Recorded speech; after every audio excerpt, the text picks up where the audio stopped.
Okay, very quickly, what are the important considerations? E-detailing, if it can be justified, is an aid to CLM.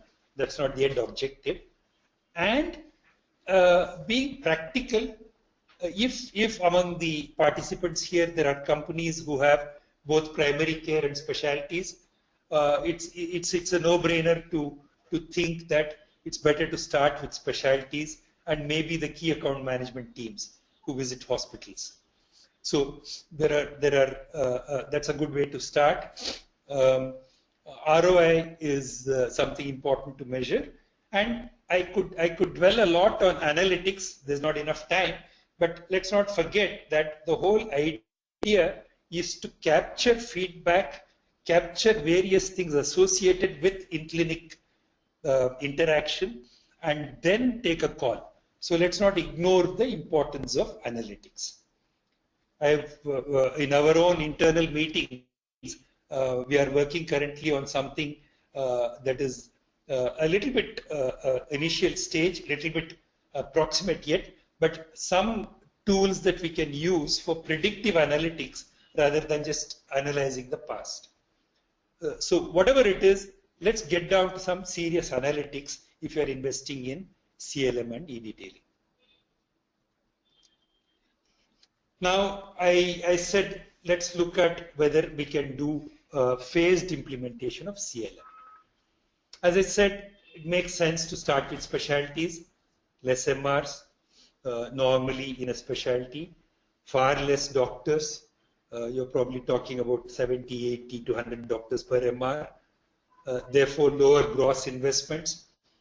And I would like to believe that because it's a specialty, because there are fewer doctors you call on, therefore the MR is more qualified to have a better and more equal relationship with the doctor. The doctors may be more receptive to spending time on content that you produce. So it's always easier to start with specialty as a track one and then move on to primary care once the ROI is established. And more importantly, once you get used to measuring ROI and refining your methodologies constantly. And within that, as I touched upon earlier also, within, say you pick oncology as a specialty to start with for e-detailing and CLM. You then pick these three segments of doctors, what I would call doctor to convert, D2C, D2M, which is doctor to maintain. Why fix something that ain't broke, as they say. If the guy is prescribing, let him continue to prescribe. Let me not disturb him too much. Ensure that you retain the RX there. And in the last phase, go on to doctors whom you would otherwise have ignored.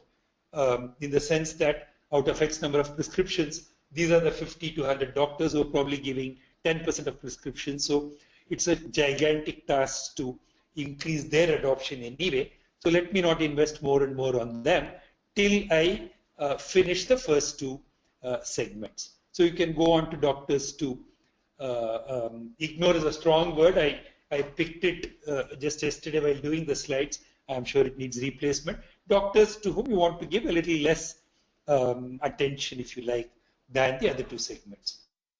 And those doctors, you will pick them for CLM practices after ROI is established. And once you're certain that incremental ROI justifies CLM practicing on these doctors.